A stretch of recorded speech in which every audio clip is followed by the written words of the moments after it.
은 고려 초기 태조, 세종, 정종, 광종, 경종, 성종, 목종 한 7대 정도의 그 왕 때 있었던 에피소드 이야기들을 할 거예요.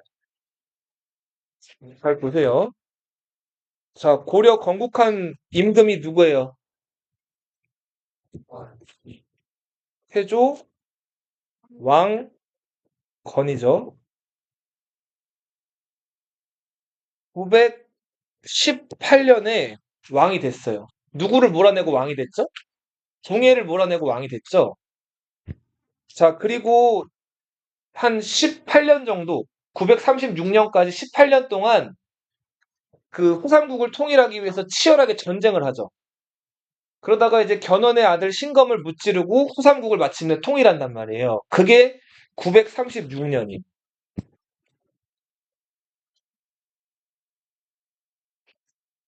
신라한테 항복을 받아내고 신검을 무너뜨린 것이 936년이다. 그리고 왕건은 7년 정도 더 정치를 하다가 죽어요.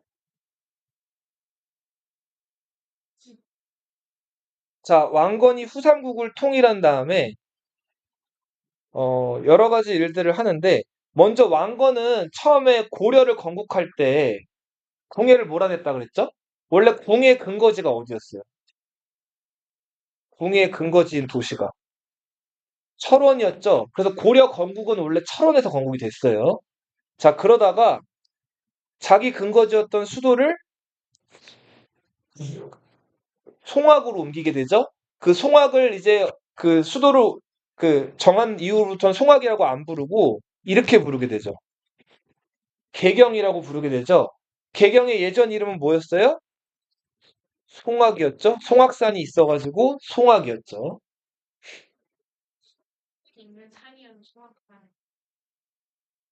송악산이 있었기 때문에 송악이라고 불리게 된 거예요. 소나무 송자의 바위 약자. 그 산이 송악산이었거든요. 자, 그런 다음에 왕건은 이제 여러 호족들을 왕건 본인도 그 송악에 있던 호족이었고 여러 호족들의 도움을 받아가지고 건국한 나라가 고려죠. 그죠? 그래서 그 호족들을 잘 끌어들이고 하기 위해서 왕건이 첫 번째로 택했던 전략, 뭘 많이 하죠? 결혼을 많이 하죠? 자, 이거를 굳이 좀 거창하게 쓰면 혼인 정책이죠. 왕건이 후삼국을 통일하는데 왕건을 도왔던 여러 그 호족들과 유력한 호족들과 결혼을 해요. 무려 몇 번이나 결혼을 하나요? 29번이나 결혼을 해요. 그리고 이 29번의 결혼에서 왕건이 자식을 아주 많이 낳죠. 25남 9녀를 낳아요. 남자 되게 많네. 아들 25명, 딸을 9명을 낳죠. 자, 그리고 왕건에게 결정적인 도움을 했거나 아니면 왕건이 꼭 끌어들여야 한다고 필요했던 그런 호족들에게는 왕시성을 주게 되죠. 자, 이렇게 성을 하사하는 거를 사성이라고 부르죠. 하사라고 하는 건 내리는 거예요. 윗사람이 아랫사람에게 성을 하사하는 거예요. 그래서 뭐 강릉의 호족이었던 김순식이 이제 왕시성을 하사받아가지고 왕순식이라고 불리게 돼요. 그렇죠. 네. 자, 그리고 한편으로는 이때 성을 받은 사람들이 많아가지고 이전까지는 성 없이 그냥 이름으로만 부르다가 예를 들면 우리 견훤의 성이 견씨일까요? 견훤 아들이 신검이죠. 견훤의 성은 견씨가 아니에요. 요 당시 때는 성이 없는 사람들이 더 많았어요. 왕족 외에는. 자, 그래서 이때 성을 받으면서 성이 생긴 사람들이 많았는데 이때 많은 사람들이 성을 받았고 그때 성 받은 사람들을 일백백자. 일백은 여기서 진짜 백을 뜻하는 게 아니라 수많은 사람들을 뜻하죠. 수만 개의 성이 생겼다 그래서 이때부터 성을 받은 사람들을 뭐라고 부르게 됐다? 백성이라고 부르게 됐다.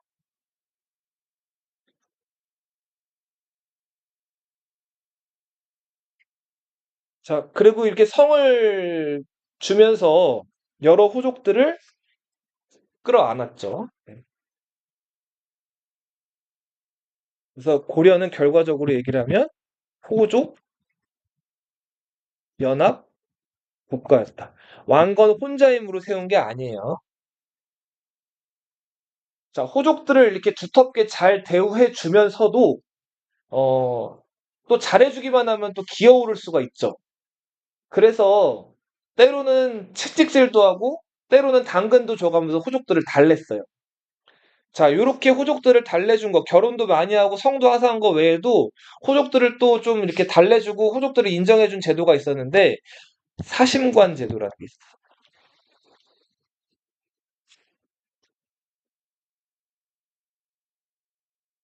고려가 이제 후삼국 통일한 다음에 제일 신경이 많이 쓰였던 나라, 제일 신경이 많이 쓰였던 사람이 혹시 누굴까요?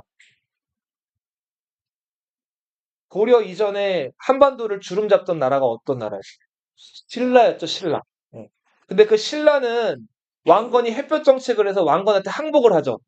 신라 마지막 왕이었던 왕이 신라 마지막 왕이 경순왕이었죠.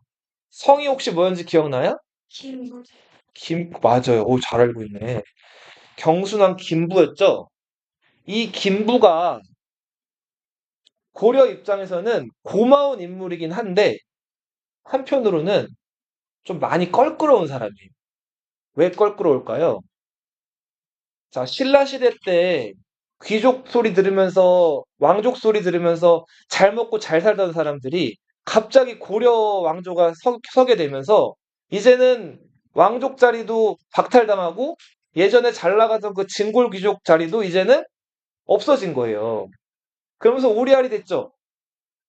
자, 이 사람들 입장에서는 굉장히 고려라는 나라가 솔직히 마음에 안 들어요. 근데 눈치를 보고 있는 거예요. 그리고 당시 한반도 살고 있는 여러 백성들이나 이런 사람들 물어봐도 고려란 나라 알아요 하면은 고려가 이제 막 세워졌기 때문에 고려란 나라를 잘 모르는 사람들도 많아요. 아직까지도 자기들은 신라 사람들이라고 생각하는 사람들이 많다고. 그런데 그 마지막 왕이 지금 죽어 있어요, 살아 있어요. 요당 시대 살아 있었죠.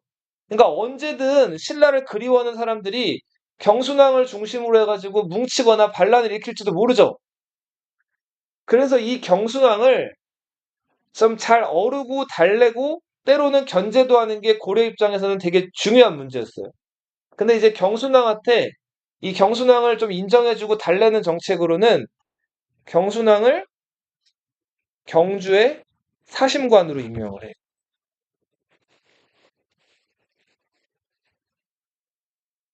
자, 이제 서라벌이라고 불리지 않고 고려가 건국되면서 경주라는 하나의 그냥 지방 도시가 돼버리죠. 이 경주라는 지역에는 신라 왕족들도 많이 살고 진골 귀족들도 많이 살아요. 근데 이 사람들 지방에서 이제 그 이제 중앙 수도가 아니기 때문에 지방에서 이제 그 살게 됐는데 그 지방에서 힘 좀 깨나 쓰는 사람들을 고려에서 뭐라고 불렀냐면 호장, 부호장 이렇게 불렀어요. 호장이 그 경주를 좀 대표하는 좀 높은 사람이고 그 아래 부호장 뭐 이렇게 나갔단 말이에요. 근데 그 호장과 부호장이라는 그것도 어떻게 보면 관직인데 그 경주의 호장, 부호장을 임명할 수 있는 권리를 이 사심관에게 주는 거예요. 경주 지역 사심관에게.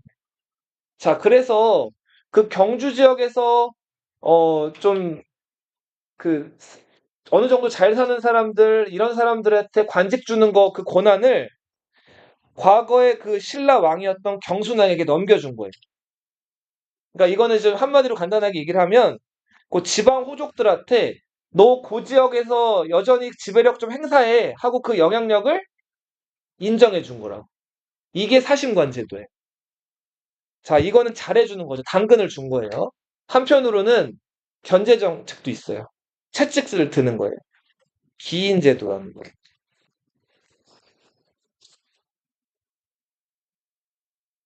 지방 호족들이 너무 잘해주면 지방에서 반란 일으킬 수 있죠. 자, 좋은 방법 뭐가 있을까? 얘네 반란 못 일으키게 하는. 좋지. 감시, 모르게 하는 말. 감시하는 방법도 있고 여러 가지가 있을 텐데 자식들 중요하잖아요. 호족 자식들을 개경에 와서 살게 하는 거. 그 왜 개경에 와서 살게 할까요? 반란 일으키면 죽이는 거예요.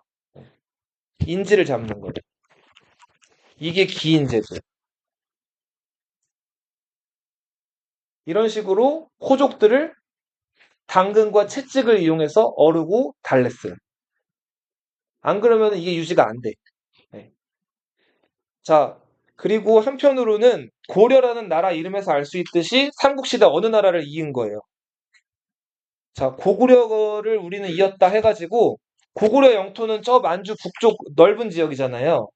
북진 정책, 영토를 넓히는 정책을 취하죠.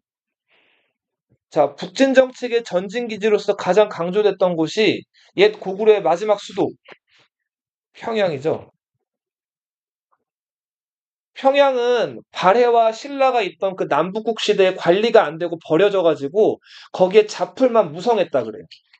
자, 그래서 이 평양이 관리가 안 되고 있었는데 평양을 개경 다음 가는 고려의 두 번째 수도로 높여요. 서쪽의 수도라 그래서 서경이라고 부르거든요. 자, 그리고 이 서경의 시장, 지금으로 치면 서울특별시장, 평양의 시장을 당시엔 유수라고 불렀거든요. 서경 유수를 왕식렴이라는 사람을 임명해요. 이 왕식렴은 왕건 사촌이에요. 왕건 아버지 왕융의 동생의 아들이니까 왕건에겐 딱 사촌이죠. 이 왕식렴에게 서경을 관리하면서 이 서경을 개발하라고. 그래서 왕식렴이 이때부터 두 팔 걷어붙이고 그 진짜 풀밭밖에 없었던 이 서경에다 성벽도 쌓고 여기서 군대도 기르고 자 무역도 하고 하면서 서경이 이때부터 큰 도시로 자리를 잡게 돼요. 자 그리고 왕건은 여기서 이제 끝난 게 아니라 그 후세 왕들에게 10가지 부탁을 남기죠. 그 후세 왕들에게 남긴 10가지 부탁이 후뇨 10조예요. 이거는 누구에게 남겼다고요? 자기 뒤를 이을 후세 왕들에게 남긴 부탁이에요. 가르칠 훈자예요. 중요할 요자. 자, 첫 번째로 고려는 어떤 종교의 나라? 불교의 나라다 이거예요. 자, 불교를 중시해라. 자, 불교에서 하는 행사, 팔관회, 연등회 이런 것들 정해진 수만큼 꼭 딱 잘 맞춰가지고 행사해라. 네. 자, 그리고 또 중요했던 거. 네. 이 고려는 그 발해를 멸망시킨 거란을 좋아하지 않았죠. 자, 그래서 거란이 잘 지내자고 낙타 보내왔을 때 그 낙타를 만부교란 다리에 묶어가지고 다 굶어 죽게 만들었다 그랬죠. 중국에 있는 송나라랑은 친하게 지내고 배척해라. 어느 나라? 거라는 멀리해라 이거. 등질 배자예요. 왕건에게 그 저 군사 다루는 법이라든지 학문이라든지 여러 가지 많이 알려준 영향력 있는 스님이 도선대사란 스님이었죠. 이 도선대사는 어느 땅이 명당이고 어느 땅이 명당이 아닌지 이런 것들을 구분하는 학문 풍수지리설의 대가였어요.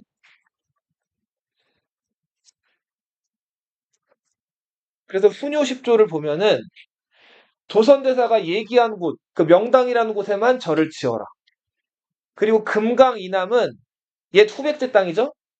여기서 수도 개경으로 이렇게 활만 꽂으면 활을 쏠 수 있는 지세라, 반역의 지세라 그래가지고 자 여기 있는 이 금강 남쪽의 인재들은 쓰지 말라 그랬죠. 훈요십조에는 이 풍수지리설 내용이 들어가 있어요. 이것뿐만 아니라 정계와 계백료서. 이거는 지금 전하지는 않는 이야기인데 이거는 신하들에게 남긴 부탁이에요. 이거는 현재 전하지는 않아요. 그냥 다만 이런 정계와 계백료서란 책이 있었다라고만 고려사에 짤막하게 기록이 돼 있어요. 자, 이런 식으로 왕건은 정말 수많은 일을 하고 후삼국을 통일하고 7년 만에 죽어요. 왕건이 죽고 자 이제 왕건의 부인 얘기들을 좀 해볼게요. 결혼 29번 했다 그랬죠. 그죠? 자, 근데 그 중에서 왕후, 그러니까 정식 왕의 부인이라고 불린 여자들은 6명뿐이에요. 왕건의 29명의 부인 중에서 정식으로 왕의 부인을 뜻하는 왕후라고 불린 여자는 몇 명? 6명. 그럼 나머지 23명은 그쵸? 그냥 다 근데 당시 후궁이라고는 안 부르고 그냥 부인이라고 불렀거든요. 자기 출신 지역 뭐 광주, 경기도 광주 지역 출신이면은 뭐 광주원 부인 뭐 이런 식으로 불렸단 말이에요. 자, 근데 아무튼 누구는 왕후가 되고 누구는 부인이 됐어요. 왜 그랬을까요? 공식적으로 받았어요. 그러니까 공식적으로 왜 왕후가 되고 누구는 부인이 됐을까요? 똑같은 부인인데. 왕후라고 불린 여자들은 그 자식들이 왕이 되거나 왕비가 된 사례들. 그냥 부인이라고 불린 여자들은 왕건과의 사이에서 낳은 자식이 있긴 있었지만 그건 없기도 했고 그 뒤를 이을 왕이 못 된 경우들. 네. 자, 왕건의 첫 번째 부인은 아이고 이거 잘못 썼네. 제가 색깔을 좀 다르게 쓸게요. 빨간색이 잘 보이겠죠? 신혜왕후 유씨. 이 사람은 출신 지역이 정주라는 곳이에요. 지금 저 북한 우리 서울 둘러싸고 있는 도가 경기도죠. 그죠? 근데 경기도가 다 대한민국 땅일까요? 38선 너머에 북한 경기도도 있어요. 그 북한 경기도에 개풍이란 도시가 있어요. 개풍. 개풍은 개성 옆에 개풍이란 도시가 있어요. 그 개성이 지금의 고려의 개경이고 그 개성 옆에 개풍이란 도시가 당시에 정주라고 불렸어요. 네. 이 정주 지역 호족 유청궁의 딸이 신여왕후 유씨인데 이 집안은 뭘 왕건에게 해줬냐면 왕건이 아직 궁에 부하이던 시절에 배를 타고 그 전라도 해안가로 가서 견훤 뒤를 공격했죠. 그리고 견훤의 그 중요한 도시였던 금성을 공격한 다음에 이름을 뭐라고 바꿨어요? 나주라고 바꿨죠. 그 나주 지역을 공격해 들어갈 때 왕건에게 배를 만들어줬던 집안이 이 정주 집안이에요. 네. 신예왕후 유씨. 자, 근데 안타깝게도 첫 번째 결혼한 다음에 왕건이 하도 전쟁을 많이 쏟아내는 바람에 신예왕후 유씨랑은 사랑을 나눌 기회가 많이 없었고 자식이 있었을까요? 없었을까요? 자식이 없었어요. 그리고 심지어는 왕건이 전쟁 나가가지고 막 십몇 년 동안 이 신예왕후 유씨를 안 보니까 신예왕후 유씨가 실망 반, 뭐 포기한 거 반 해가지고 머리를 깎고 절에 들어가서 스님이 돼요. 여자가 스님 되면은 비구니라고 하는 들어봤나요? 자, 신야하고 유씨는 잠시 비구니가 된 적도 있어요. 근데 왕건이 나중에 돌아와서 이걸 알고 신야하고 유씨 보고 다시 머리를 기르라 그래. 자, 그래서 머리는 길렀지만 그래도 아이는 낳지 못했어요. 나이가 먹어서겠죠. 네, 때를 놓쳤으니까. 자, 두 번째 부인 장화왕후 오씨예요.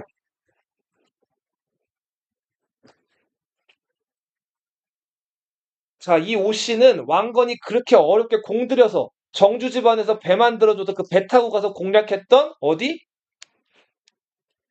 나주. 전라도가 왜 전라도라 그랬죠?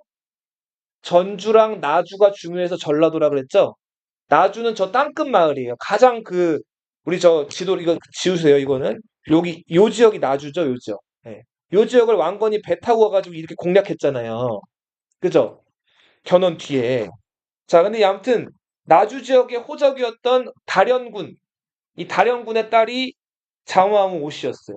자, 오씨와 왕건의 에피소드가 있었죠. 저번 시간에 잠깐 얘기해줬는데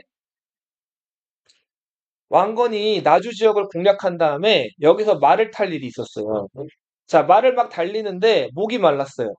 자, 그래서 말에서 내려가지고 빨래터에서 빨래하고 있는 여자한테 가서 물을 달라 그랬어요. 그랬더니 이 빨래하고 있던 여자가 바가지에 물을 떠가지고 왕건한테 줬죠.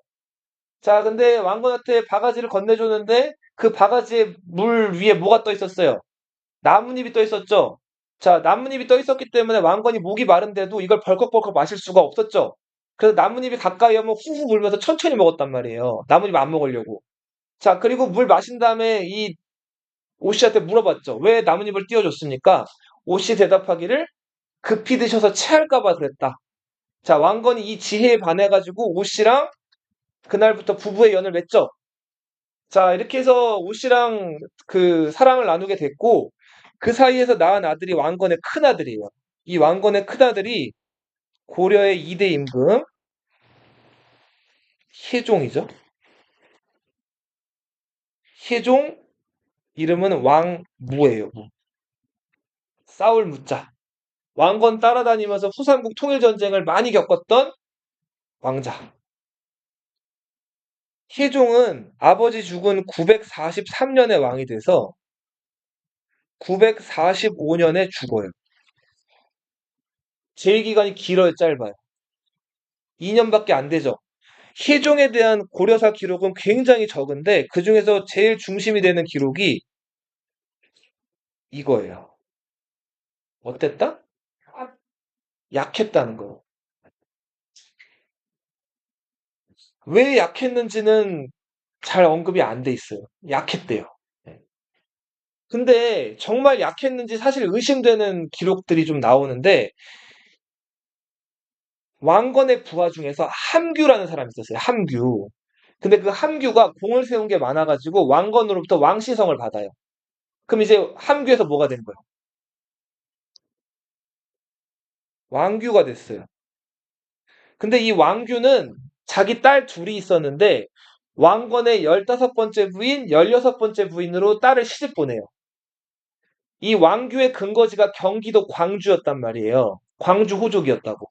그래서 15번째 부인이 대광주원 부인, 16번째 부인이 소광주원 부인이었어요. 자, 근데 소광주원 부인과 왕건 사이에서 아들이 하나 태어나요. 그 아들이 광주원군이에요. 왕규가 자기 외손자죠. 딸의 아들이니까.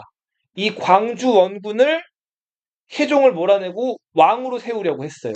그게 왕규의 난이에요. 근데 왕규의 난을 일으키기 직전부터 이 왕규는 이제 혜종을 호시탐탐 죽일 생각을 하고 있었대요. 고려사에. 그래서 왕규가 자객을 보냈는데 이 자고 있던 혜종이 자객이 왔다는 걸 알고 어떻게 했을까요? 일어나가지고 그 자객을 맨손으로 때려 죽였다고. 바보. 자, 근데 이거 좀 어디가 앞뒤가 안 맞지 않아요? 어떻다 그랬어요? 병약해서 침대에 누워있는 날이 많은 왕인데 자객을 때려 죽였다는 거예요. 그리고 재위기간 2년 만에 죽어요. 별 기록도 없는데. 이것도 좀 뭔가 이상해요. 이제 나중에 얘기를 할 거예요. 자, 그럼 이제 또 혜종 왕무에 대한 탄생 비화, 탄생 이야기를 하나 또 해볼게요. 이거 저번 시간 이룰 수업 온 사람들한테 한번 했는데 다시 한번 얘기를 할게요. 왕건이 장왕 오 씨랑 그 바가지에 물 받은 거, 물 받아 먹은 거 보고 반해가지고 결혼을 하게 됐어요. 자, 결혼하면 남녀가 첫날밥을 치르죠. 사랑을 나누죠. 자, 사랑을 나누는데 왕건 생각에 이 장왕 오 씨 집안, 이 나주라는 지역은 완전히 촌동네 시골 촌구석이었어요. 자, 신라에서 제일 핵심 가는 주류 도시는 경주 서라벌이었죠. 그죠? 근데 이 나주는 저기 저 전라도 해안가에 짱 박혀 있는 좀 못 사는 도시였단 말이에요.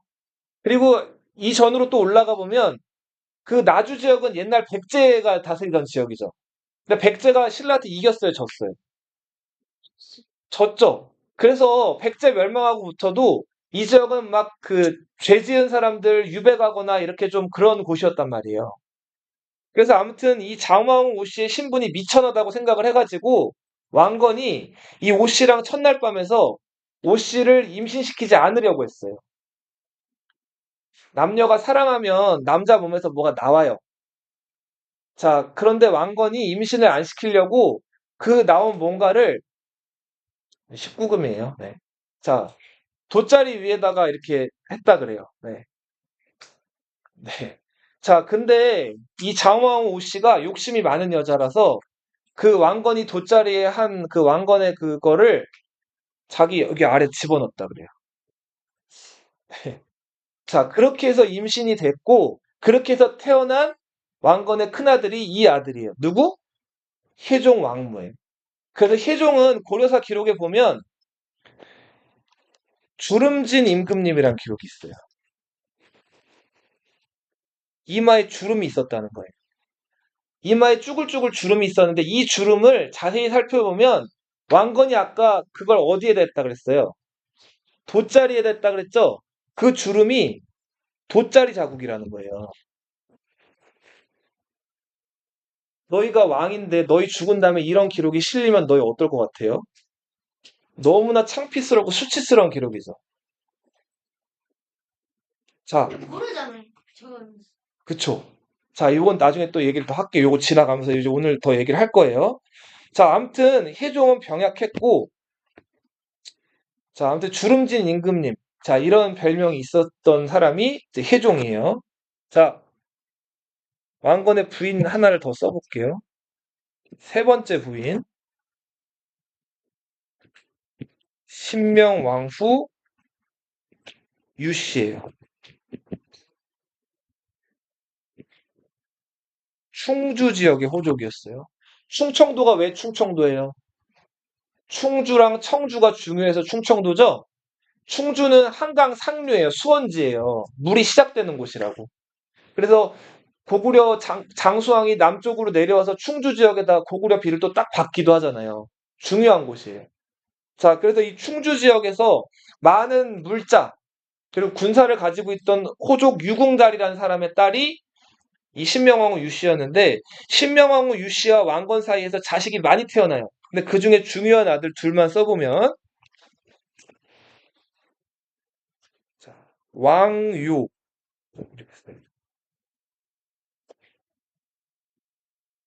왕유와 왕소가 태어나요. 혜종은 흥화군이라는 아들이 있었는데, 혜종이 2년 만에 죽고 나서 혜종이 왕이 못 되고, 아니, 흥화군이 왕이 못 되고, 혜종의 배다른 동생이었던 왕유가 3대 임금으로 즉위해요. 이 사람이 고려의 정종이에요. 정종의 재위 기간은 945년부터 949년이에요. 왕유도 재위 기간이 길어요, 짧아요? 짧죠. 4년밖에 안 되죠. 왕유에게는 경춘원군이라는 또 아들이 있었는데도 불구하고 이 아들이 아버지 뒤를 못 잇고 왕유의 친동생이었던 왕소가 뒤를 이어서 왕이 되는데 이 사람이 고려의 광종이에요. 949년에 왕이 돼서 975년까지 26년 동안 왕을 해요. 자, 여기서 이 왕규에 대한 얘기를 좀 해볼게요. 봐요. 왕유랑 왕소는 자기 엄마 쪽, 그러니까 외가죠. 외갓집이 충주에 있으면서 이 충주 집안이 엄청 빵빵한 집안이었어요. 대호족이었어요. 군대도 많고 물자도 많은 집안. 그래서 이 외가의 힘을 빌었고 여기다가 파트너로 자 손을 잡은 세력이 과거의 왕건 명령으로 평양을 개발했던 왕건의 세촌 누구였어요? 왕식념 있죠? 이 서경 세력과 손을 잡고 자기 외손자를 왕으로 세우려고 했던 왕규 세력을 무찔렀어요. 자, 그리고 왕규가 죽은 다음에 별 기록도 없이 병약했던 희종이 죽었다는 기록이 있어요. 2년 만에. 그리고서는 아까 말씀드린 대로 그 서경 세력이었던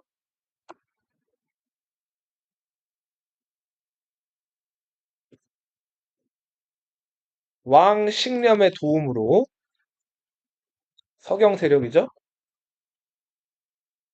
정종이 왕이 됐어요. 근데 이상하리 많지 이 혜종에서 정종으로 바뀔 때 기록이 너무너무 짧아요. 네. 그래서 많은 역사학자들은 어떻게 설명을 하냐면 혜종은 사실 병약한 게 아니었어요. 예. 그리고 왕규라는 사람은 지금 자기 외손자 광주원군을 왕으로 새로 세우려고 자기가 반란을 꾀했다고 했는데 이것도 증거가 없어요. 자, 그럼 이 왕규의 난, 그리고 혜종이 병약하다는 이런 이미지는 누가 만든 걸까요? 이걸 누가 만든 걸까요? 얘네들이 만든 거예요. 얘네들이 서경 세력, 왕식념이라는 그 서경 세력과 자기 외가 쪽, 그 충주 쪽 집안 세력의 등을 얻고 힘을 얻고 힘이 없었던 얘네를 몰아낸 거예요. 혜종과 왕규 같은 사람들을. 네. 자, 그리고서는 이 형을 몰아내고 지들이 왕이 된 거예요. 네. 자, 역사학자들은 이렇게들 지금 많이 해석을 해요. 네. 그렇게 해서 고려 초기에는 아무튼 이 왕위 계승이나 이런 것들이 안정적이었다, 불안정적이었다? 불안정적이었다. 그리고 실제로 이 왕식념이 많은 군대를 동원해서 이 왕유를 도왔기 때문에 처음에 왕유가 정종으로서 즉위한 다음에는 이 왕식념 권력이 어마어마했어요. 그래서 심지어는 정종이 수도를 개경해서 왕식념의 근거지 어디? 서경으로 옮기려고 그래요. 그래서 서경에다가 궁궐공사를 시작을 해요. 자, 궁궐공사하는 거 노동력이 조금 들어갈까요? 많이 들어갈까요? 엄청 많이 들어가겠죠? 자, 그래서 백성들이 원망하는 게 엄청 컸다 그래요. 그리고 거란을 막는답시고 고려 전국에서 군대를 모으는데 그렇게 모은 군대를 광군이라고 불렀고 이 광군이 무려 30만이었다 그래요.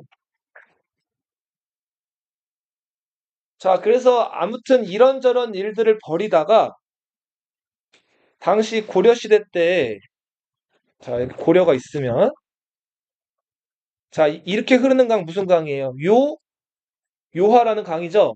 이 요하 주변에 살고 있던 거란족. 거란족이 세운 나라가 무슨 나라였어요? 요나라죠, 요나라. 요나라 옆에 살고 있던 예전에 말갈족이라고 불리던 애들이 여진족이죠. 그리고 만리장성이 이렇게 있으면 만리장성 안쪽에 중국에 살던 애들이 자, 이 요나라가 이제 그 고려랑 처음부터 사이가 별로 안 좋았죠. 거란이. 예. 그래서 이 아무튼 고려랑 거란은 사이가 좋지 않았는데 이 여진족은 고려를 때로는 침략도 하지만 고려한테서 이거저거 뭐 물건이나 이런 것들을 사가기도 하고 좀 왔다 갔다 했어요. 근데 여진족 사신이 한번 고려를 방문했는데 이 왕요가 여진족 정종이 그 여진족 사신들을 맞이하는 자리에서 자 갑자기 하늘에서 꽝꽝 번개가 쳤다 그래요. 너희 번개 치는 거 본 적 있어요? 하늘 막 무너질 듯이 소리 나면서 처적 하면서 번개 칠 때 있죠. 자 정종이 그 번개 치는 걸 보고서 그때부터 시름시름 앓기 시작했다 그래요. 쫄았는지. 자 그래서 4년 만에 시름시름 앓다가 어처구니 없이 죽어요. 왕요가 사실 죽기 전에 얼마 안 돼가지고 죽기 직전에 왕식념도 나이가 많아서 죽어요. 자, 그래서 왕식념의 입김으로 수도를 서경으로 옮기려고 했던 그 시도는 이제 다 물거품이 되고, 자, 왕요는 자기 아들이 있었음에도 자기 동생이었던 누구에게 왕소에게 임금자리를 주는데 이 사람이 고려의 광종이에요. 자, 아까 말씀드렸듯이 이 세종은 왕유나 왕소, 충주 세력에 의해서 아마 제거된 게 거의 확실해 보인다 그랬죠? 자, 그 과정에서 몰아낸 이 세종을 깎아내리고 짓밟기 위해서 이 역사는 승자의 기록이잖아요. 이들이 세종의 탄생에 관련된 이야기를 그쵸? 야, 이게 말이 돼요? 그 임신 안 시키려고 돗자리에다가 뭘 해가지고 돗자리에 그걸 집어넣어서 뭐 애가 생긴다. 이거 말이 돼? 말이 안 되죠. 그냥 폐위된 왕, 끌어내려진 왕을 좀 깎아내리기 위해서 이들이 아마 만들어낸 이야기일 거라는 거예요, 역사학자들은. 네. 그래서 아무튼 하고 싶은 얘기는 요 시기 때는 왕위 계승이 굉장히 불안정했다. 네. 자, 그리고 광종이 왕이 됐어요. 광종은 7년 동안 잠자코 책만 읽었다 그랬죠. 당태종 이세민 때 연호가 정관이어서 정관정유라는 그 이세민의 정치를 담은 책을 읽으면서 7년 동안 열심히 공부만 했어요. 근데 사실 공부만 한 게 아니라 누가 나한테 힘이 되고 누가 내 적이 될 건지를 그 7년 동안 탐구한 거죠. 그리고 광종이 딱 왕이 된 지 7년 만에 첫 번째로 내세운 개혁이 이 개혁이었어요. 무슨 법? 우리 양면. 노비 안건법이었죠. 956년 흥삼국 통일전쟁 과정에서 억울하게 노비가 된 사람들, 이 사람들 다 호족들의 노비가 된 거란 말이에요. 호족들의 손가락 발가락이 돼서 호족들의 힘이 돼주고 있는 이 사람들을 조사해서 평민으로 풀어주는 거예요. 자, 그리고 한편으로는 호족의 자식들이면 별 노력을 안 해도 그냥 아버지 백으로 높은 관직에 나갈 수가 있었어요. 근데 이제는 실력 보고 인재를 뽑겠다는 거예요. 시험제도, 과거 시험. 과거제도를 실시한단 말이에요. 958년. 자, 중국에서 나라 국적을 바꾸는 걸 귀화라고 하죠. 중국에서 귀화해온 외국인 쌍기라는 사람의 건의를 받아들여서 자, 과거제도를 실시해요. 자, 이 과거제도가 갑오개혁 때 없어질 때까지 무려 900년 동안 한반도에서 관리를 뽑는 유일한 시스템이었죠. 자, 그래서 이 노비안건법과 과거제도를 실시한 이유, 누구의 힘을 빼기 위한 거예요. 지방에서 군대로 무장하고 있는 호족들의 힘을 빼기 위한 작업들이었죠. 그러니까 사람 마음이라든지 사람의 어떤 그 것들은 그 시간 지나면 다 변하게 마련이에요. 왕건 통일할 때는 호족들한테 그렇게 잘해줬죠. 어르고 달래고. 자, 근데 이제 시간이 지나가지고 이들이 점점 지방에서 뭔가 그 말을 안 듣거나 반란 일으킬 조짐이 보이니까 다 어떻게 하는 거예요? 힘을 빼기 시작하는 거죠. 네. 자, 그리고 광종은 이제 호족들의 힘을 좀 뺐다 싶으니까 이제 말 안 듣는 호족들 다 어떻게 해버려요? 대대적으로 다 죽여버리죠. 이때 수많은 호족들, 고려 왕권의 위협이 될 만한 호족들을 다 죽여버리고요. 이거로 끝나는 게 아니죠. 언제든 광종의 자리를 위협할 수 있는 왕건의 여러 아들들이 있잖아요. 그죠? 이복 동생들. 그 수많은 이복 동생들, 왕족들도 광종의 위협이 된다 싶으면 다 죽여버린다. 대표적으로 자기 배다른 형, 혜종의 아들이었던 흥화군도 어떻게 할까요? 죽여버리고요. 자기 친형의 아들이었던 경춘원군도 죽여버려요. 그리고 알려지지 않은 수많은 왕족들이 이때 피바람을 맞죠. 한국 역사에서 가장 많이 동족의 피를 손에 묻혔다고 알려져 있는 왕이 이 왕이에요. 고려의 4대 왕. 누구? 광종이에요. 자, 왕건의 피를 물려받은 사람들은 언제든지 잠재적인 자기의 라이벌들이 될 수가 있죠. 자, 그래서 이 왕건의 후손들을 위협이 될 만한 사람들은 다 제거를 한 거예요. 자, 그 다음에 왕건의 부인들 몇 명이 또 남았죠. 신정왕후 황보씨.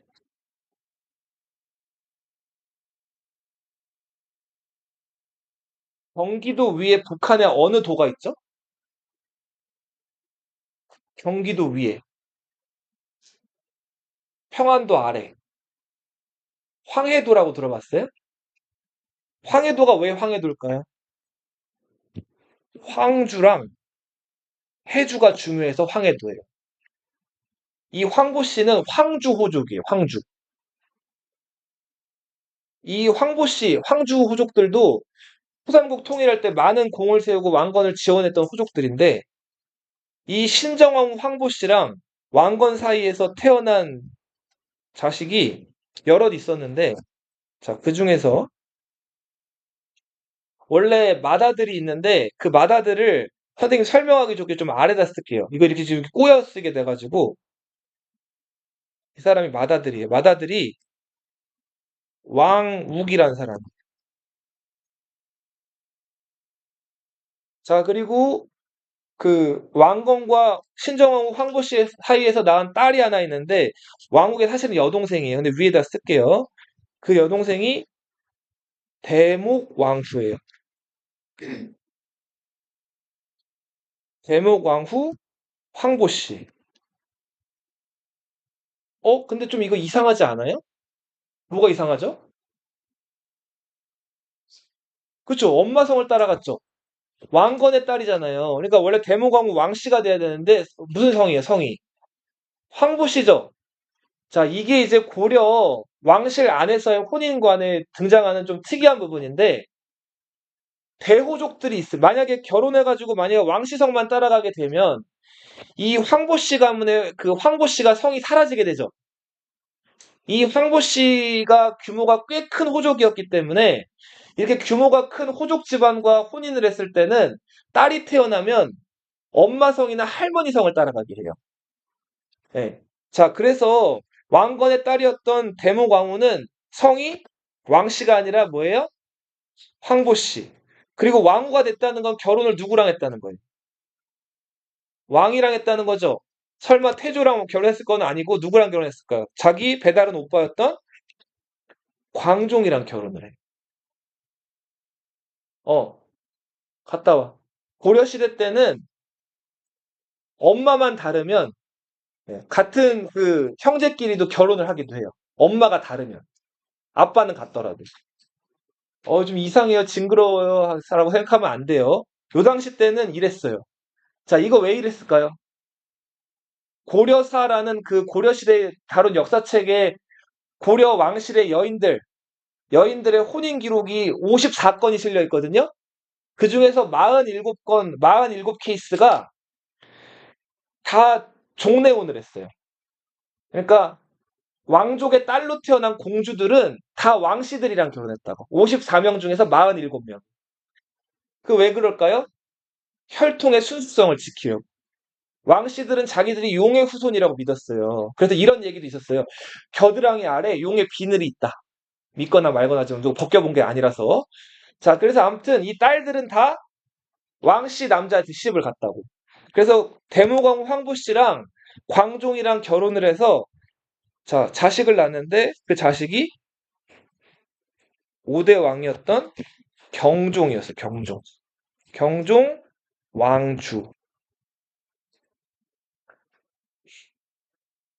자, 경종 때는 아버지 광종이 워낙 많은 호족들을 다 죽이고 제거하고 왕족들도 다 라이벌도 제거했기 때문에 왕권이 아주 강화된 상황이었어요. 그래서 왕을 중심으로 해서 공무원 너희들 1등부터 9등까지 지금은 1급, 9급 이렇게 나누죠. 근데 이 당시 때는 품이라고 했단 말이에요. 1품부터 9품까지 순위를 쭉 매겨요. 그 다음에 얘네들한테 1급 공무원은 땅 이만큼 가져가고 9급 공무원은 땅 이만큼 가져가. 월급 주는 시스템을 마련한단 말이에요. 공무원 월급 체계를 마련한 거예요. 자, 이게 고려시대의 월급 시스템, 공무원 월급 시스템 전식과라고 하는 거예요. 전식과 제도가 이때 마련이 되고 실시가 돼요. 자, 전식과에서 전은 농경지를 얘기하고요. 시는 임야를 뜻해요. 임야. 임야는 저기 산을 얘기해요. 산. 자, 이 공무원들 월급으로 저 산을 받거든요. 그럼 산에서 뭘 가져올 수 있을까요, 공무원들이? 과일도 있고 나무도 있고 땔감 같은 것들도 얻을 수가 있죠. 예. 자, 전지와 시지를 과는 등급이에요, 등급. 등급에 맞게 받는 제도, 월급 제도를 전식과 제도라고. 고려시대 공무원들에게 월급 주는 제도는 뭐라고 부른다고요? 전식과 제도라고. 전지와 시지를 등급에 맞게 나눠주는 제도예요. 이게 가능했던 이유는 왕권이 약했으면 이렇게 될까요, 이게? 호족들 싹 제거하고 왕족들도 개길 만한 사람들 다 제거한 다음에 왕권에게 복종하게 만든 다음에 너 1등, 너 2등, 너 3등, 너 9등 이렇게 매기는 거예요. 이게 전식과 제도. 경종은 이게 사실은 조금 초등학생들한테 어려운 수업일 수 있어요. 근데 선생님이 학생들을 많이 가르쳐봤지만 고려시대 보통 이렇게 안 가르치고 태조, 성종 뭐 이렇게 그냥 중요한 것들만 쓱쓱 하고 지나가거든요. 이러면은 고려 왕조가 500년 역사인데 뒤에 부분을 설명할 때 점점 한계에 부닥쳐요. 그래서 앞에 설명할 때 조금 힘들고 어렵더라도 이거를 디테일하게 이 계보사를 알아놔야 돼요. 그래야지 나중에 듣기가 수월해진다고. 잘 알아두세요. 네. 자, 경종은 975년에 왕이 돼서 981년에 죽어요. 오래 왕했어요? 경종도 금방 죽었죠? 네. 2세 때는 왜 이렇게 사람들이 일찍 죽었는지 잘 모르겠어요. 20대 중반에 죽어요. 너무 일찍 죽었죠? 네. 경종은 아들이 하나 있었어요. 이제 그 아들 얘기는 이제 좀 나중에 할 건데 경종의 아들은 목종이었어요. 나중에 목종이 되는 왕송이었는데 경종이 죽었을 때 나이가 2살이었어요. 너무 어렸죠? 자, 그래서 바로 왕이 못 돼요. 나중에 목종은 7대 임금이 되고 경종의 뒤를 이어서 왕이 된 사람은 자, 여기 아래다 또 하나 쓸게요. 지금 공간이 없네. 만들어 봐. 뒤에다 쓰든지. 네. 신성왕후 김씨. 자, 이 김씨는 경주 김씨예요. 경주는 신라의 수도죠? 경순왕 김부의 큰아빠 김억렴이라는 사람의 딸이 신성왕후 김씨예요. 신라 혈통을 물려받은 거죠. 이 신성왕후 김씨와의 사이에서 낳은 아들도 참 헷갈리게 이름도 왕욱이에요. 예. 자, 근데 이 왕욱을 제가 구분해 드릴 거예요, 나중에. 자, 그리고 왕건이 이제 마지막이에요. 여섯 번째 부인으로, 아까 29명 중에서 6명만 왕으로 삼았다 그랬죠. 그 여섯 번째 왕으로 삼은 여자가 정덕왕후 유씨예요. 아까 이 사람은 정주가 본관이거든요. 정주 아까 나오지 않았나요? 왕건 첫 번째 부인 신여왕후 유씨가 본관이 정주였죠. 근데 아들이 있었어요, 없었어요? 자식이 없었죠. 근데 정주라는 지역이 워낙 중요하다 보니까 그리고 또 신여왕후 유씨가 왕건보다 금방 죽는단 말이에요. 그래서 왕비를 정주에서 또 하나 드린 거예요. 그리고 이 정덕왕후 유씨가 그 딸을 하나 낳았는데 이 딸이 역시 엄마 성을 따라가가지고 성이 뭐였을까요?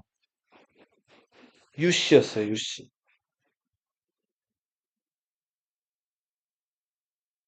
이 아까 신정왕후 황보씨의 아들이었던 큰아들이었던 왕욱과 정덕왕후 유씨의 딸이었던 선희왕후 유씨가 결혼을 해요. 예. 그렇게 해서 자식을 셋을 낳아요. 큰아들이 왕치, 이 아들이 성종이에요, 성종. 6대 임금이죠. 경종이 죽었을 때 그러니까 왕송이 2살밖에 안 됐기 때문에 너무 어렸기 때문에 이 지금 네, 이 왕욱의 아들이었던 왕치가 왕이 됐는데 이 사람이 성종. 네. 그리고 왕욱과 선희왕후 유씨 사이에서 낳은 딸이 헌해왕후 황보씨. 그리고 헌정왕후 황보씨예요.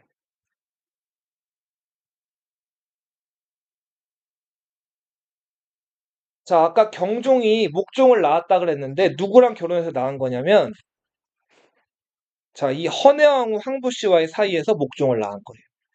네. 자, 그리고 경종은 두 번째 부인으로 이 헌정왕후 황보씨도 두 번째 부인으로 삼았어요. 네. 자, 그래서 경종이 죽을 무렵에 자기 아들은 너무 어리고 그래서 자기 부인 헌해왕후 황보씨의 오빠였던 성종에게 왕자리를 넘겨준 거예요. 복잡하죠? 네. 자, 근데 성종은 아들이 없고 딸밖에 없었어요. 자, 그래서 자기가 죽으면서 성종이 981년부터 997년까지 16년을 왕을 하는데 죽으면서 자기 왕자리를 누구에게? 경종의 그 어린 2살짜리 아들이 이때 18살로 컸거든요. 그 왕송에게 넘겨준다고. 네. 이 사람이 목종이에요. 네.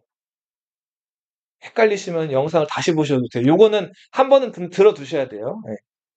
자, 그래서 아무튼 경종이 일찍 죽는 바람에 자기 2살짜리 아들한테 왕자를 못 줘가지고 자기 사촌격이라고 할 수 있는 이 왕치, 성종한테 왕자리가 가요. 자, 성종은 자기가 왕이 됐기 때문에 성종의 아버지가 누구예요? 이 사람이죠. 자, 이 왕욱은 살아생전에 왕이었어요? 아니었어요? 왕이 아니었죠. 이럴 경우에 죽은 자기 아버지를 자기가 왕이 됐으니까 죽은 아버지를 왕으로 높여요. 형식적으로. 이거를 추존이라고 불러요. 뭐라고 부른다? 자, 왕욱은 죽어서 왕이 돼요. 대종이에요. 살아있을 때 대종이라고 불린 건 아니고 죽어서 아들 때문에 왕으로 높여진 거예요. 대종 왕후. 성종 때는 이 성자 붙은 왕들은 어떤 왕들이냐면 나라 체제를 완성시킨 왕들이에요. 우리 고려에도 성종이 있고 조선에도 성종이 있죠. 고려라는 나라, 조선이란 나라의 체제 이거를 딱 완성시켜가지고 나라가 잘 굴러가게 만든 사람들. 자, 고려 성종은 예뻐했던 신하가 하나 있죠. 그 신하가 최승로라는 신하예요. 이 최승로는 자, 개혁안을 28개를 올려요. 따라 읽어보세요. 뭐라고요? 시무 28조의 주요 내용은 자, 우리 건국한 이래로 불교 행사를 너무 성대하게 하고 너무 많이 해서 돈도 많이 들어가고 힘이 많이 들어가니까 불교 행사를 이제 조금 어떻게 하자? 조금 억제하자. 불교를 부정하자는 건 아니에요. 대신에 군주에게 충성하고 신하는 자식은 부모에게 효도하고 충과 효를 강조하는 유교식으로 나라를 다스리자. 자, 지방은 여전히 그 호족들이 많이 있는데 그 호족들은 이제 왕 말을 직접적으로 듣는 사람들이 아니기 때문에 지방에 왕 말을 잘 듣는 관리를 보내자는 거예요. 그 왕 말을 잘 듣는 관리들을 지방관이라고 하죠. 지방관을 보내자는 거예요. 근데 지방관을 보내려면 지방에 광역시든 시든 군이든 뭐 그런 게 있어야 돼, 행정구역들이. 그래서 고려판 광역시를 만들어요. 그 광역시가 12목이에요. 이 목은 지금으로 치면 광역시라 그랬어요. 네. 자, 그래서 여기다가 관리들을 막 보내요. 그리고 이제 신라 말기 때부터 호족이라고 불리던 사람들이 있었죠? 이 호족을 이제는 호족이라고 안 부르고 이렇게 부르게 돼요. 고려시대 때는.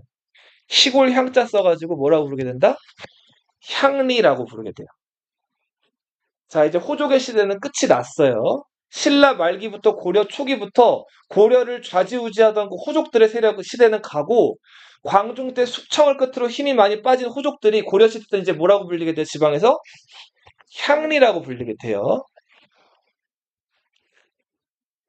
자, 성종 때는 요거 오늘 마지막이겠네요.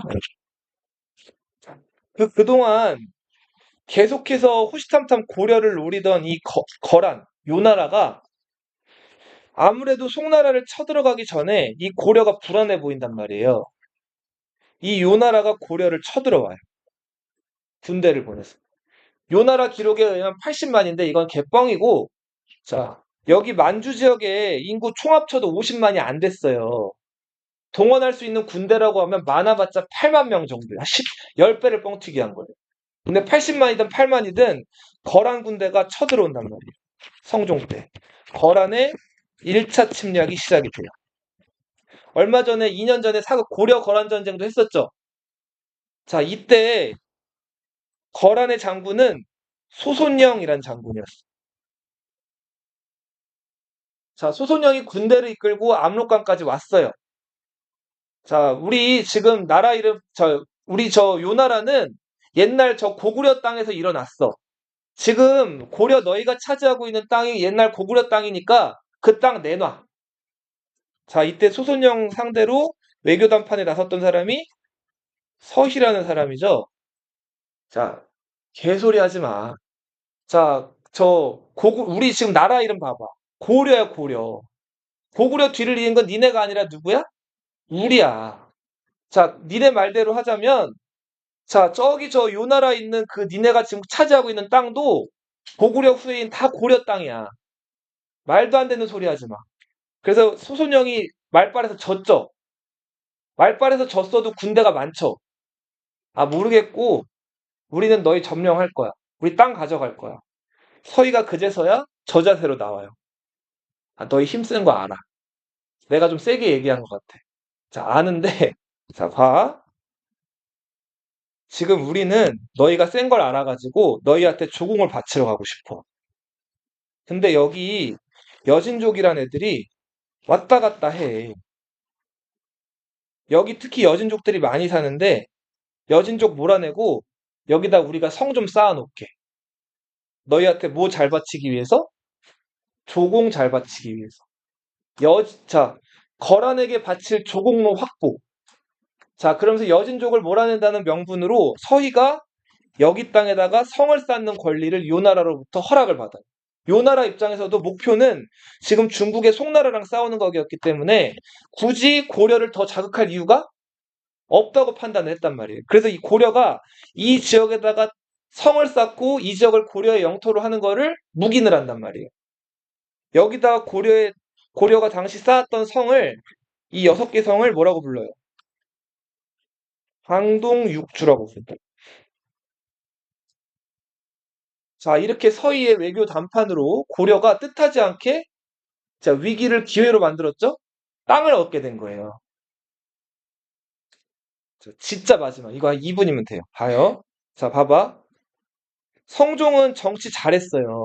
그래서 성종자 묘가 붙은 거예요. 근데 자식이 아들이 없었어요. 딸만 있었다고. 성종이 죽으면서 그 자기 뒷자리를 이 왕송에게 넘겨요. 7대 목종이에요. 목종은 경종과 성종의 여동생이었던 헌혜왕후 황보씨 사이에서 낳은 아들이죠? 그죠? 자, 헌혜왕후 황보씨는 아들이 왕이 됐기 때문에 자, 왕의 엄마를 고려시대 때 뭐라고 불렀을까요? 태후라고 불러요. 대비는 조선시대 때 얘기. 자, 근데 헌혜왕후가 천추전이라는 건물에 살았기 때문에 헌혜왕후 황보씨를 뭐라고 불렀을까요? 천추태후라고 불러요. 권력 욕심이 아주 많은 여자였어요. 헌정왕후 황보씨는 경종의 부인이었는데 자식을 못 낳았어요. 자식을 못 낳기 때문에 태후도 되지 못했죠. 궁 밖으로 나가 살게 됐는데 나가 살다가 자기 삼촌뻘이었던 이왕욱이랑 눈이 맞아요. 자기 삼촌이랑 조카가 사랑에 빠진 거예요. 자, 왕욱은 당시 부인도 있었고 헌정홍 황보씨는 원래 경종의 부인이기 때문에 재혼을 이렇게 마음대로 하면 안 돼요. 근데 둘이서 사랑을 나누고 원래는 인정받지 못하는 불륜 관계에서 태어난 자식을 뭐라고 불러요? 사생아라고 부르죠. 사생아. 들어봤어요? 끔찍한 비유긴 한데 뭐 아빠가 바람을 폈어요. 아빠가 다른 여자랑 바람을 펴가지고 그 여자랑 사이에서 자식을 낳았단 말이에요. 네가 아빠야. 자, 그렇게 낳은 자식을 사생아라고 부른다고. 사적으로 태어난 자식이라 그래서. 자, 이 왕욱과 헌정왕후 황보씨 사이에서 낳은 사생아가 대량원군이라는 아들이었어요. 이름은 왕순. 나중에 목종이 아들 없이 죽으면서 왕건의 마지막 혈통이었던 대량원군이 고려의 8대 임금이 돼요. 이 사람이 현종이에요. 현종이 왕이 됐기 때문에 자기 아버지 왕욱을 어떻게 했을까요? 왕으로 추존했겠죠. 안종으로 추종해요. 자, 그래서 같은 왕욱인데 헷갈리면 이렇게 기억하세요. 대종욱, 안종욱이에요. 네. 알겠죠? 대종욱은 성종의 아버지, 안종욱은 현종의 아버지. 자, 자세한 얘기 이거 오늘 필기하신 거를 다음 시간에 또 가져오세요. 여기다 조금 더 쓸 거예요. 어.